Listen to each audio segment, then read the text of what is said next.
அஸ்ஸலாமு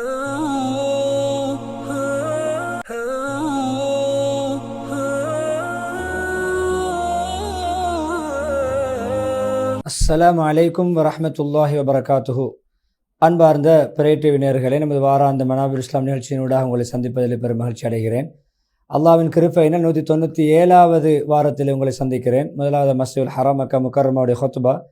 அந்த ஹுத்பா ஷேக் அப்துல்லா அல் ஜுஹானி ஹஃபிதுல்லாஹ் தெரிந்தார்கள். அந்த ஹுத்பாவுடைய தலைப்பு, அல்லாஹ் நம் மீது சிறந்திருக்கின்ற அருட்கொடைகளை நினைத்து அவற்றுக்கு நன்றி செலுத்துதல். ஹம்து ஸலவா தக்வாவுடைய வசியத்துக்கு பின்னால் தக்வா சம்பந்தப்பட்ட அந்த குர்ஆன் வசனங்களை ஓதி, மக்களே அல்லாஹ் பயந்து கொள்ளுங்கள், எப்பொழுதுமே அல்லாஹ் உங்களுக்கு அருள் இருக்கின்ற நியாமத்துகளை அருட்கொடைகளை நினைத்து பாருங்கள், அதற்காக அவனுக்கு நன்றி செலுத்துங்கள், அவனுக்கு களப்பற்ற முறையிலே தூய்மையாக இபாதத் செய்யுங்கள். காஃபிர்களுக்கு அது பிடிக்காவிட்டாலும் பரவாயில்லை, முஷ்ரிக்கீங்கள் அதை வெறுத்தாலும் பரவாயில்லை, நீங்கள் அல்லாஹ்வுக்கு மாத்திரம் ஏக இறைவனை வணங்குங்கள். முஸ்லிம்களே, முஸ்லிமான ஆண் பெண் சகோதரிகளே, அல்லாஹ் சுப்ஹானஹு வ தஆலா மனித இனத்துக்கு இஸ்லாமிய மார்க்கத்தை கொடுத்து கண்ணியப்படுத்தியிருக்கிறான், சிறப்பாக்கியிருக்கிறான்.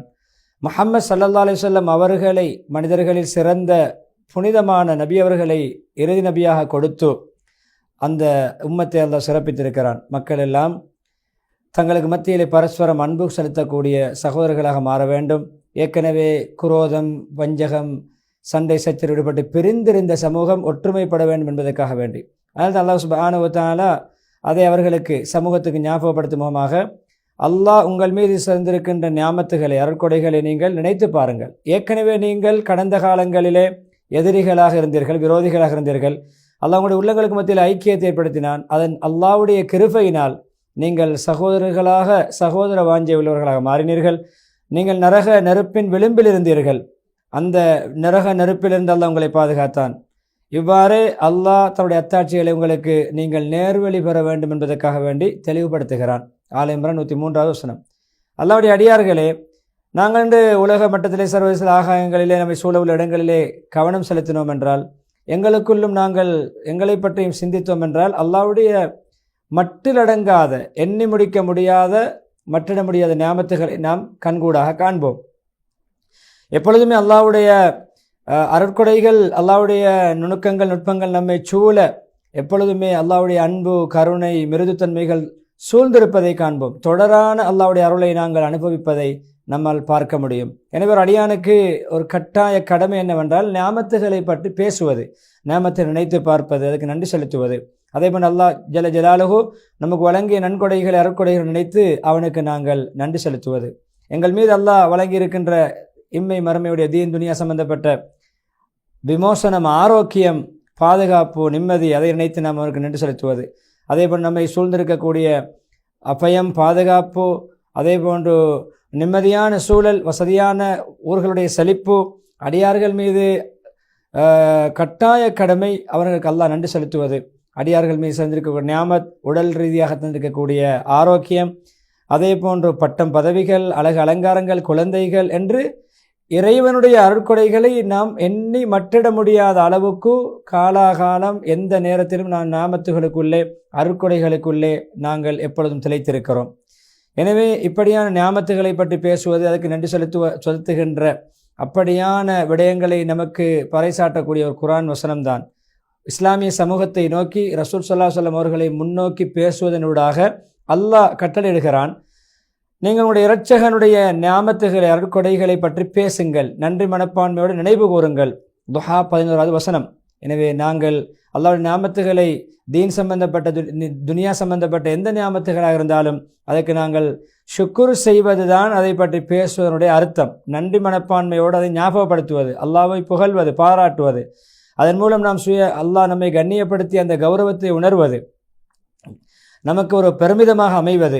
ஒரு மனிதன் இறைவன் வழங்கிய நியாமத்துகளை பற்றி பேசுகின்ற பொழுது எப்பொழுதுமே அல்லாஹ் தன் மீதும் மனிதர்கள் மீதும் அருள் இருக்கின்ற அந்த நியாமத்துகளை, சிறப்புகளை அவன் வெளிப்படுத்துவதனுடைய நோக்கமாக இருக்கிறது. அதே போன்று அல்லாஹ்விடம் இருக்கின்ற விடயங்கள், பாக்கியங்களில் மற்றவர்களை தூண்டுவது. எனக்கு அல்லாஹ் இப்படி நியாமத் செய்திருக்கிறான், நான் நன்றி செலுத்தினேன், எனக்கு அல்லாஹ் இப்படி தந்திருக்கிறான் என்று சொல்லுகின்ற பொழுது அவர்களும் அதை அடைய முயற்சிப்பார்கள். மற்றவர்களுக்கு ஒரு உந்து சக்தியாக, ஒரு தூண்டுகோலாக அமையும். எனவே எப்பொழுதுமே அல்லாஹ் தனக்கு வழங்கிய அருட்கொடைகள், நியாமத்துகளுக்கு நன்றி செலுத்துகின்ற பொழுது எப்பொழுதும் அது மற்றொரு தூண்டுகோலாக அமைவதோடு அந்த அல்லாஹ் நம்மை படைத்தவன், நமக்கு ரிஸ்களிக்கக்கூடியவன் என்ற ஒரு உணர்வை அது ஏற்படுத்தும். அதேபோல் அல்லாஹ்வுடைய நியாமத்துகள் மற்றிட முடியாத அளவு அதிகமாக இருக்கின்றன. உங்களுக்கு அல்லாஹ் வழங்கியிருக்கக்கூடிய எல்லா நியாமத்துகளும், உங்களுக்கு கிடைத்திருக்கின்ற அனைத்து பாக்கியங்களும் அல்லாஹ்வின் புறமிருந்து மாத்திரம் வருகிற சூரா நஹல் 53வது வசனம். அதேபோன்று அல்லாஹ் சுப்ஹானஹு இப்ராஹிம் 34வது வசனத்திலே நீங்கள் அல்லாஹ்வுடைய நியாமத்துகளை நீங்கள் எண்ண ஆரம்பித்தால், ஒவ்வொன்றாக கணக்கிட ஆரம்பித்தால் உங்களால் எண்ணி முடிக்க முடியாது, அதுக்கு முற்றுப்புள்ளி வைக்க முடியாது. நிச்சயமாக மனிதன் அது தனக்கு தான் அநியாயம் இழைக்கக்கூடியவனாகவும் நன்றி கட்டவனாகவும் இருக்கிறான் என்ற ஆயத்தை ஓதிவிட்டு, நிச்சயமாக நியாமத்துகளிலே நியாமத்திற்கு நன்றி செலுத்துகின்ற அந்த அந்த கட்டங்களில் ஒன்றுதான் முதன்மையானது நியாமத்துகளை நாம் உணர்வது. இது நியாமத்தென்று உணர்வது, அதை புரிவது. அதே போன்று நாங்கள் அதை நியாமத்தென்று உணர்ந்து அதை நாங்கள் நியாமத்தாக மதிப்பது, அதை பொடுபோக்காக கவனஈனமாக விடக்கூடாது. நமக்கு கிடைத்திருக்கிற நியாமத்தை நியாமத்தாக உணர்வது முதலாவது ஒரு கட்டமாக இருக்கிறது. அதே போன்று நாங்கள் அந்த நியாமத்து அனைத்தும் நாம் மகிழ்ச்சியாக சந்தோஷமாக வாழக்கூடிய நியாமத்துகள் அனைத்தும் தானாக கிடைக்கவில்லை. அதை அருள் புரிந்த ஒருவன், அருள் புரியக்கூடிய இறைவன் ஒருவன் இருக்கிறான். அவனுக்கு இணை துணை கிடையாது. அவன் அகிலத்தாரின் இரட்சகன், அவன் முழு படைப்பினங்களையும் படைத்தவன், அவன் எல்லா சொத்துக்களுடைய உரிமையாளர்களுக்கும் அவன்தான் பேரரசன், இரட்சகன். அதே போன்று காரணிகளை உருவாக்கக்கூடியவன் என்று உணர்வது மிக நியாமத்துக்கு நன்றி செலுத்துவதில் முதல் கட்டமாக இருக்கிறது.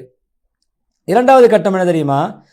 முதல் கட்டம் உணர்வது, புரிவது, நியாமத்தை மனதார ஏற்றுக்கொள்வது. இரண்டாவது கட்டம் அந்த நியாமத்துக்களை அல்லாஹ் எந்த நோக்கத்துக்காக படைத்தானோ அப்படியான நோக்கத்திலே பயன்படுத்துவது. அல்லாஹ் விரும்புகின்ற வழிகளிலே அல்லாஹ்வுக்கு வழிபட்டு நடப்பதிலே பயன்படுத்துவது. அதே போன்று நான் ஒரு அடிமை என்ற யதார்த்தத்தை உறுதிப்படுத்துவது, நியாமத்தினூடாக நிரூபிப்பது. அதே போன்று பாவங்களுக்கு அந்த நியாமத்துகளை பயன்படுத்துவதை விட்டும் பாவங்களுக்கு உதவியாக அந்த நியாமத்தை பாவிப்பதை விட்டு தவிர்த்து கொள்வது.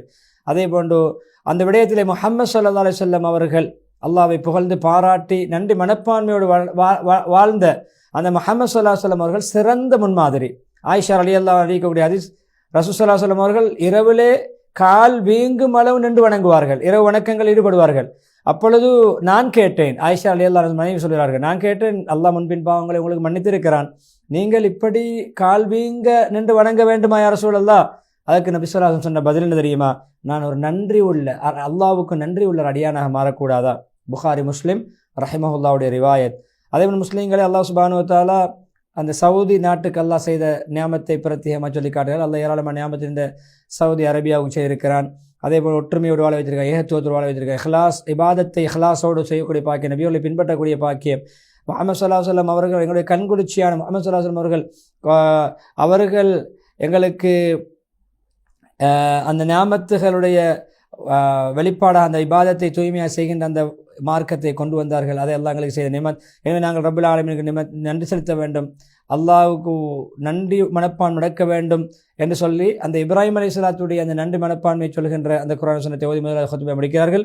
நிச்சயமாக இப்ராஹிம் அலைஹிஸ்ஸலாம் அவர்கள் ஒரு சமூகமாக தனி நபராக இந்த சமூகத்தை உருவாக்கியவராக, ஒரு முன்மாதிரி மிக்க ஒரு முன்மாதிரியாக நமூனாவாக இருந்தார்கள். அல்லாஹ்வுக்கு அடிபணிந்து நின்று வணங்கக்கூடியவர்களாக இருந்தார்கள். தூய்மையான முறையில் களப்பற்ற முறையில் அல்லாஹ் வணங்கக்கூடியவர்கள் இருந்தார்கள். அவர்கள் முஷ்ரிக்கீன்களில் ஒருவராக இருக்கவில்லை, இணை வைக்கவில்லை. அவர் தன்னுடைய அல்லாஹ்வுடைய அருட்கொடைகளுக்கு நன்றி செலுத்தக்கூடியவராக இருந்தார்கள். சூரத்து நஹ் 120 121 வசனத்தை ஓதி, எனவே நல்லமலோடு சேருவதுதான் நன்றியின் உன்னதமான கட்டம், உயர்ந்த அந்தஸ்து. அந்த அடியா நியாமத்துகளை அல்லாஹ் எதற்காக படைத்தான் அதுக்கு பயன்படுத்துவதுதான் உண்மையான நன்றி.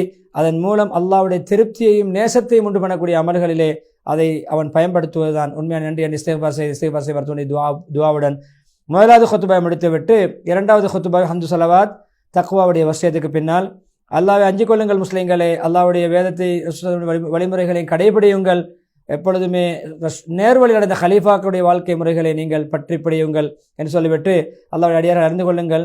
எப்பொழுதுமே கண்ணியமான சமூகங்கள் தன்னுடைய வரலாற்றை நினைத்து பார்க்கும், சீர்தூக்கி பார்க்கும். அதை எப்பொழுதுமே தன்னுடைய முன்னேற்றத்துக்கும் எழுச்சிக்கும் தன்னுடைய ஒரு சுய நெறிமுறைக்கும் ஒரு காரணமாக அதை பயன்படுத்திக் கொள்ளும். எப்பொழுதுமே மூதாதையர்கள் பெற்றோர்கள் செய்த சாதனைகளின் அடிச்சுவடிகளை பின்பற்றுவார்கள், நல்ல விடயங்கள் எடுத்து நடப்பார்கள். எனவே அது உயர்வையும் நல்ல கொடைகளையும் அதேபோன்று தீனில் நிலைத்திருக்கின்ற ஸ்திரமான தன்மையையும் எப்பொழுதுமே தூண்டக்கூடிய வரலாறுகளை முன்னோருடைய வரலாறுகளை எடுப்பார்கள். அதை இன்னும் பயனுள்ள இஸ்லாத்துக்கு முஸ்லீம்களுக்கு பயனுள்ள விடயங்களை அடைய வேண்டும், அந்த உயர்ந்த இலக்குகளை அடைய வேண்டும் என்ற ஒரு தூண்டுகோலாக, ஒரு உந்து சக்தியாக, உஷாத்துணையாக அதை அமைத்துக் கொள்வார்கள். எனவே தன்னுடைய வரலாற்றை புரியாத சமூகம் தன்னுடைய எதிர்காலத்தை சீரமைக்க முடியாது, திட்டமிட முடியாது. தன்னுடைய கடந்த கால மூதாதையருடைய வரலாறுகளை புரியாத சமூகம் எதிர்காலத்தை கட்டியெழுப்ப முடியாது, ஒழுங்கமைக்க முடியாது என்று சொல்லிவிட்டு சலவாத்து சொல்லுகின்ற அந்த ஆயத்தை எழுதி சலவாத்துடைய சிறப்பை சொல்லி சலவாத்து சொல்லி நீண்ட துவா பிரார்த்தனையோடு தன்னுடைய முழு ஹுத்பாவுக்கு முற்றுப்புள்ளி வைக்கிறார்கள். விளம்பர இடைவேளை மதீனா முனவ்வராவுடைய ஹுத்பாவை இன்ஷா அல்லாஹ் நாம் பார்க்கலாம்.